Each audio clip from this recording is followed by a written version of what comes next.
अब जो 3 नास्तिक दर्शन है उनमें से एक बहुत प्रसिद्ध दर्शन है चार्वाक।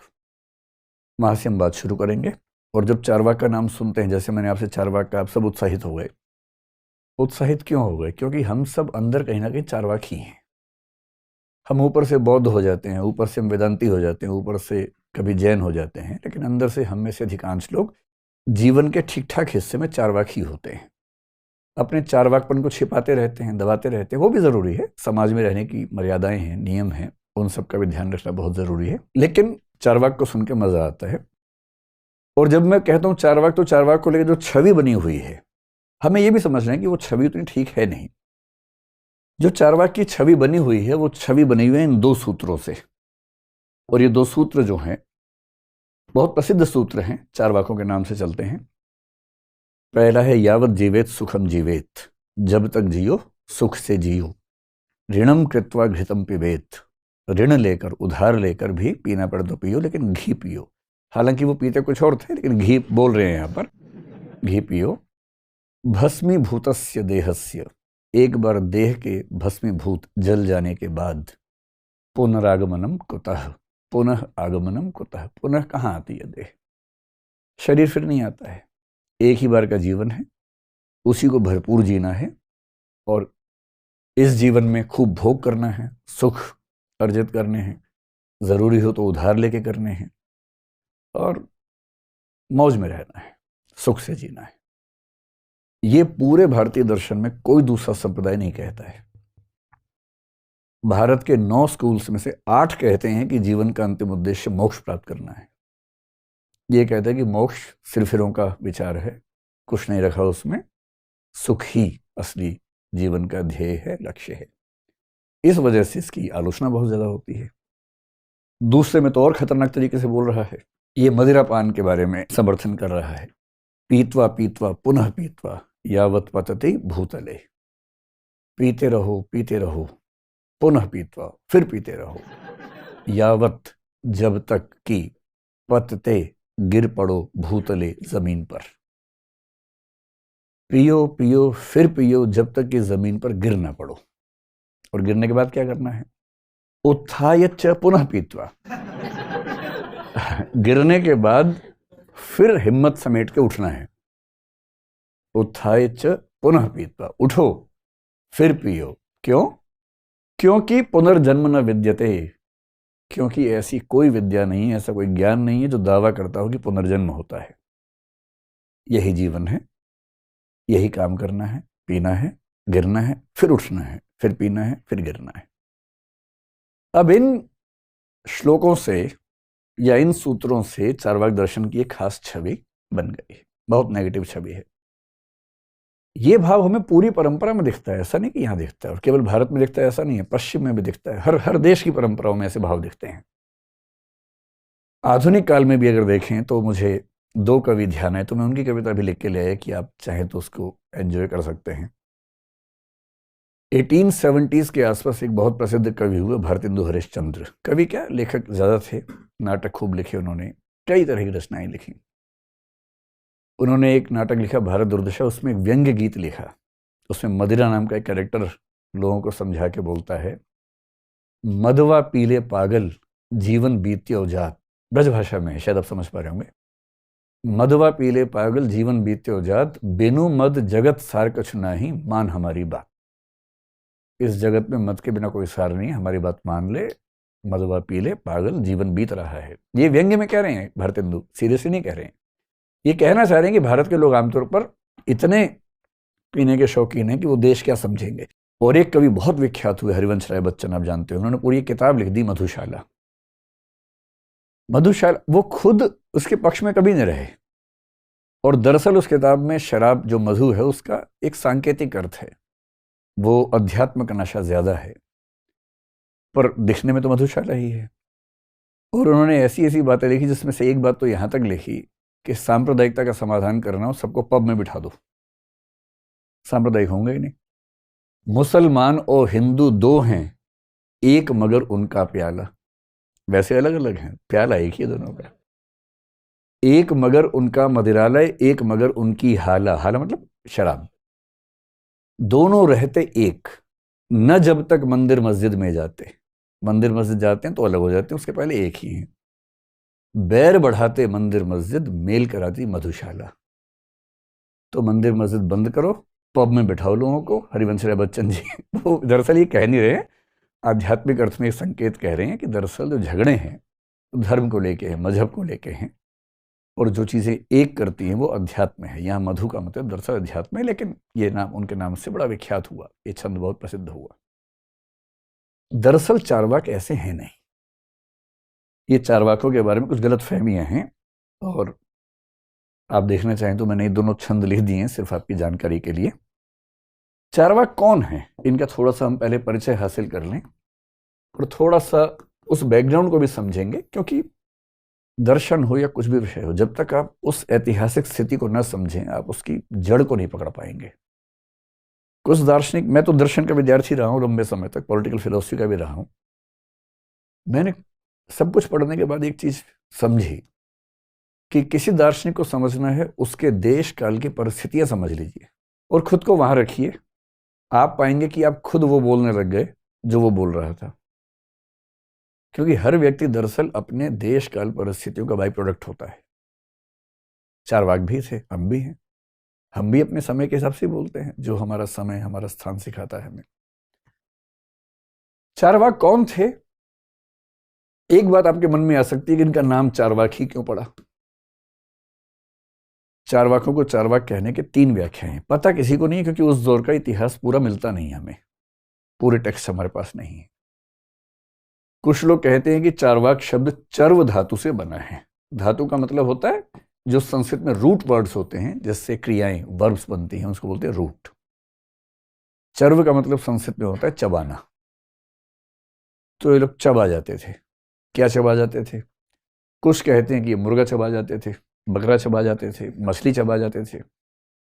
कुछ इनसे बहुत नाराज रहते हैं और बोलते हैं कि नहीं, ये नैतिक मूल्यों को ही चबा गए, क्योंकि इन्होंने पूरे एथिक्स मोरालिटी को ही चबा लिया, इसलिए इनका नाम चारवाक पड़ा। एक व्याख्या है, इंटरप्रिटेशन है, हमें नहीं पता कि सच है कि झूठ, व्याख्या ऐसी है। पर जैसी चारवाक का नाम मैंने बोला, आप सबका चेहरा चमक गया। उस जमाने में भी चेहरा चमकता था लोगों का। इसलिए कुछ लोगों ने कहा नहीं, जो चारवाक है वो दरअसल चारु प्लस वाक है। चारु का मतलब होता है सुंदर, ब्यूटीफुल। वाक मतलब अभिव्यक्ति, भाषा। ये लोग बड़ी सुंदर बातें बोलते थे, इंटरेस्टिंग बातें बोलते थे, इतनी अच्छी बातें बोलते थे कि लोग इनके दीवाने हो जाते थे। और दीवानों ने क्या कहा कि ये चारु वाक हैं, बहुत प्रिय बोलते हैं, इसलिए इनका नाम क्या हो गया, चारवाक हो गया। कुछ लोग कहते हैं कि नहीं भाई नहीं, चारवाक नाम का एक आदमी था, और क्योंकि बाकी सब चारवाक उसके फॉलोवर्स थे। चारवाक एक व्यक्ति नहीं था, सैकड़ों व्यक्ति थे चारवाक। ये ग्रुप का नाम है, एक व्यक्ति का नाम नहीं है। कुछ लोग मानते हैं कि चारवाक एक पहला व्यक्ति था और बाकी सब उसके फॉलोवर्स थे, उस व्यक्ति का नाम चारवाक होने से। और ये चारवाक कौन था? तो कुछ लोग सवाल पूछते हैं कि दर्शन दिया किसने, इस दर्शन के संस्थापक या इस दर्शन को आगे बढ़ाने वाले लोग कौन हैं? आपको बड़ा आश्चर्य होगा, इस बात पर सहमति है कि इस दर्शन की स्थापना देवताओं के गुरु बृहस्पति ने की थी, इसलिए इसका एक नाम बृहस्पति दर्शन भी होता है। तो लोग बड़ा चकित हो जाते हैं, भाई देवताओं के गुरु बृहस्पति ऐसा खराब दर्शन क्यों देंगे? तो एक व्याख्या इस पर यह मानी जाती है कि देवताओं के गुरु ने दर्शन रचा था असुरों के लिए, दानवों के लिए, कि दानव लोग इसको पढ़ें, भोग में, सुख भोग में पागल हो जाएं, और जब वो सुखों के पीछे पागल हो जाएंगे तो उनको हराना, उन्हें पराजित करना आसान हो जाएगा। इसलिए एक यूटिलिटेरियन पर्सपेक्टिव से दर्शन गढ़ा गया था। और कुछ लोग कहते हैं कि इन्हीं बृहस्पति के शिष्य थे चारवाक, और इन्हीं के फॉलोअर्स आगे चल के चारवाक होते गए। बृहस्पति हमारी परंपरा में एक नहीं है, हमारी परंपरा में बृहस्पति भी सैकड़ों के आसपास हैं। नहीं पता कि ये बृहस्पति कौन थे, लेकिन कुछ लोग कहते हैं कि ये बृहस्पति वही बृहस्पति हो सकते हैं जिनका नाम वात्स्यायन था। और ये वात्स्यायन वो व्यक्ति हैं जिन्होंने कामसूत्र नाम के ग्रंथ की रचना की थी, जो पूरी दुनिया में बहुत प्रसिद्ध ग्रंथों में से ग्रंथ है। और कामसूत्र के लेखक वात्स्यायन भी एक चारवाक व्यक्ति थे। लेकिन वात्स्यायन संभवतः अगर इनसे अलग हैं तो थोड़े बात के रहे होंगे। लेकिन एक व्यक्ति हुआ 6th सेंचुरी BC में इसी दर्शन का, जिसका बहुत एहसान है चारवाक दर्शन पर। उसका नाम था अजित केशकंबली। पता नहीं आपने इसका नाम कभी सुना या नहीं सुना है, बहुत ही अलग किस्म का आदमी था। इसका नाम अजित इसलिए पड़ा कि इसको हराना लगभग नामुमकिन था तर्कों के मामले में। प्रसिद्ध था कि इससे कोई भिड़ा तो वही घायल होगा, तर्कों में, ऐसे नहीं, पहलवान नहीं था, दार्शनिक था। केश कंबली हमारी परंपरा में उन लोगों को बोलते हैं जो ह्यूमन हेयर से बने हुए कंबल पहनते हैं। इसमें थोड़ा सा मतभेद होता है कि ये व्यक्ति इस अर्थ में केश कंबली था या नहीं था, कई परंपराओं में तो मिलता है। मुझे थोड़ा सा डाउट है इस मामले में, क्योंकि आपको पता है कि जो केशों से कंबल बनता है वो क्यों पहना जाता है? एक गुण है तितिक्षा। तितिक्षा का मतलब होता है गर्मी सर्दी झेलने की ताकत। अगर आप अध्यात्म के रास्ते पे जाएंगे तो शंकराचार्य ने कहा कि तितिक्षा पहले देख लो अपने अंदर है कि नहीं है। बहुत गर्मी में भी आपको परेशानी ना हो, बहुत सर्दी भी आपको बेचैन ना करे, इस गुण को बोलते हैं तितिक्षा। और केश कंबल धारण करने का पर्पज है इस गुण का विकास करना, क्योंकि केशों से बना कंबल गर्मियों में और गर्म हो जाता है और सर्दियों में और ठंडा हो जाता है। तो टेम्परेचर है 0 के आसपास, आपने वो कंबल पहना, अब कंबल के अंदर टेम्परेचर -10 हो गया, झेलो इसको। गर्मियों में 40 है, आपने पहना 50 हो गया। अपनी क्षमताओं को बढ़ाने का तरीका है। लेकिन क्योंकि चारवाक लोग सुखवादी थे, इसलिए डाउट होता है कि अजित केश कंबली इस अर्थ में केश कंबली है या नहीं है। तो इतिहास में बहुत सारी बातें हमें नहीं पता, तो उसमें हम क्या कर सकते हैं, बस आइडिया होना चाहिए। तो मुख्य रूप से 2 व्यक्ति को नाम ध्यान रखिए, अजित केश कंबली और वात्स्यायन। ये 2 व्यक्ति इस परंपरा के सबसे महत्वपूर्ण व्यक्ति माने जाते हैं। चारवाक का एक दूसरा नाम लोकायत भी है, क्योंकि 2 वजहों से। एक तो ये दर्शन अकेला दर्शन भारत में है जो इहलोक, इहलोक समझते क्या होता है? ये वाला लोक हमारा जो दिस वर्ल्ड है, ये वर्ल्ड, इहलोक को ही मानते हैं। इहलोक के बियॉन्ड कुछ नहीं मानते। ना ईश्वर है, ना आत्मा है, ना स्वर्ग है, ना नरक है, ना मोक्ष है, कुछ नहीं है। सब गप्पे हैं इनके हिसाब से। और क्योंकि ये पूरी भारतीय परंपरा का अकेला स्कूल ऑफ थॉट है जिसने कहा कि इस जगत के बियॉन्ड कुछ नहीं है, तो लोकायत नाम पड़ गया कि इस लोक को मानने वाले। कुछ लोग कहते हैं कि लोकायत इसलिए भी है कि लोक जीवन में इनका प्रभाव बहुत ज्यादा था, आम आदमी इनसे बहुत प्रभावित हो गया था, इसलिए भी लोकायत कहते होंगे। लेकिन जो सबसे महत्वपूर्ण बात है वो ये, चारवाक सबसे ज्यादा निंदित दर्शन है, सबसे ज्यादा क्रिटिसाइज्ड फिलॉसफी है, लेकिन हमें उसको एक मामले में बेनिफिट ऑफ डाउट देना पड़ता है। क्यों देना पड़ता है? हमारे पास चारवाकों के बारे में कोई भी ऑथेंटिक सोर्स विद्यमान नहीं है, और जब ऑथेंटिक सोर्स विद्यमान है ही नहीं तो हम कैसे जानते हैं उनके बारे में? सवाल ये है। कहते हैं कि जब इन लोगों ने लिखा, ये लोग बहुत गुस्से वाले आदमी थे चारवाक। ये उन लोगों में नहीं है जो बहुत संभल संभल के बोलते हैं, ये खुल के बोलने वाले थे, बहुत मुखर लोगों में। आज के समाज में भी आप देखेंगे कुछ लोग पॉलिटिक्स में या सोसाइटी में बहुत मुखर होकर बोलते हैं, किसी के भी विरोध में बोलेंगे, मुखर होकर बोलेंगे। कुछ लोग शालीन तरीके से बात करते हैं। चारवाक मुखर लोग थे, खुल के बोलते थे, एग्रेसिव लोग थे।